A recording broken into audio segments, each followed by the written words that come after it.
Batuk lama sudah pasti TBC? Eits, belum tentu. Batuk lama tidak selalu TBC. Mari saya jelaskan. Batuk berdasarkan lamanya dibagi menjadi 3. Yang pertama kurang dari 3 minggu, yaitu batuk akut. Yang kedua 3-8 minggu, yaitu subakut. Yang ketiga lebih dari 8 minggu atau batuk kronik.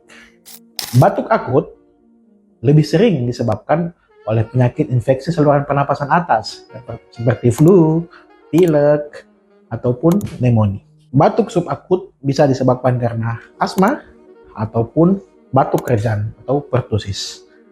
Yang ketiga adalah batuk kronik. Ini yang harus diwaspadai, bisa disebabkan karena TBC, GERD, PPOK, bahkan kanker paru.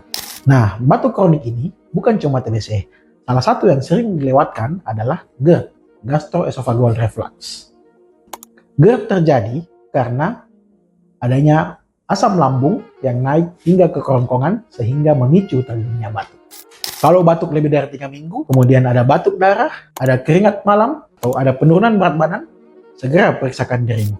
Jadi, kalau batuk kronik, jangan hanya pikir TBC. Bisa saja GERD, asma, atau penyakit paru lainnya. Yuk periksakan dirimu agar diketahui apa penyebab batukmu.